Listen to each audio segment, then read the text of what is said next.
જિગ્નેશભાઈ કેમ છો ભાઈ? બસ મજામાં. જિગ્નેશભાઈનું ઇન્ટ્રોડ્યુસ કરતા આનંદ થાય છે કે જે લોકો ડિઝાઇન ફિલ્ડમાં છે, ખાસ કરીને એમ્બ્રોઇડરીને લગતી જેટલી બી નોવલ ડિઝાઇન આવે છે, એઆઈના આવ્યા પછી આ લોકોનું કામ એટલું વેલ્યુ એડિશન વાળું થઈ ગયું છે ને કે એની છે ને તમે કિંમત ના લગાવી શકો, પરંતુ મૂલ્ય જરૂર રાખી શકો. આપણે જિગ્નેશભાઈની સાથે જ વાત કરીએ. જિગ્નેશભાઈ, એઆઈના આવ્યા પછી આ દુનિયા ઘણી બદલાઈ ગઈ છે. તમારું શું પરસેપ્શન છે માર્કેટ પ્રત્યે? તમે શું કહેવા માંગશો જે ડિઝાઇન ફિલ્ડમાં નવું કરવા ઈચ્છતા હોય? ડિઝાઇન ફિલ્ડ એક એવું છે કે જેની અંદર એઆઈ, ખાસ કરીને એમ્બ્રોઇડરીમાં તમારે એઆઈ આવ્યા પછી એટલી ઇફેક્શન, એમ્બ્રોઇડરી ફિલ્ડ એક એવું જ છે કે જેની અંદર તમને જેનાથી જોબલેસ તમને નહીં થાય.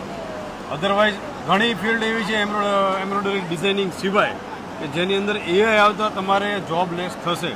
આજે જિગ્નેશભાઈની એક બીજી વાત કરું કે ઘણા લોકો ડિઝાઇન ક્ષેત્રમાં કાંઈક ને કાંઈક કેરિયર બનાવવા ઈચ્છે છે અને ઘણા લોકો કોઈ એવી સારી જગ્યા બી એક્સપેક્ટ કરતા હોય કે કાંઈક ને કાંઈક બે પૈસા રડી શકાય. સુરતની અંદર જિગ્નેશભાઈના જ મિત્ર છે અને કમ ક્લાયન્ટ બી છે. આપણે એમને બી પૂછીએ તમારો શું અનુભવ છે. જિગ્નેશભાઈના ઘણા બધા સ્ટુડન્ટ્સ તમારી પાસે કામ કરે છે. સર, જિગ્નેશભાઈને આઈ થિંક હું 2 વર્ષથી ઓળખું છું, પણ હું આ બિઝનેસની અંદર 15 વર્ષથી છું. તો મને અત્યાર સુધીમાં ડિઝાઇનના વિશે કે ભાઈ કઈ રીતનું કામ કરવું અને આગળ બધું ટેકનોલોજી પ્રમાણે કઈ રીતે આગળ વધવું, તો આના વિશે જિગ્નેશભાઈ પાસે ઘણું એવું નોલેજ છે. અને એમના ક્લાસમાંથી શીખેલા સ્ટુડન્ટ ઓલરેડી અત્યારે 2 થી 3 સ્ટુડન્ટ મારે ત્યાં કામ કરે છે અને સારું એવું પરફોર્મન્સ છે.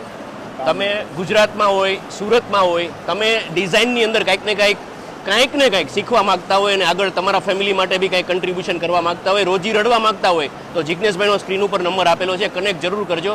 કારણ કે આજના કળિયુગ જેવા ટાઈમની અંદર આના જેવો મારાથી મળવો અઘરો છે.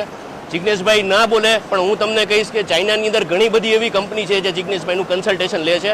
So keep in touch with જિગ્નેશભાઈ. You will definitely get a good money, good network and good prosperity. Thank you, Jignesh bhai. Okay.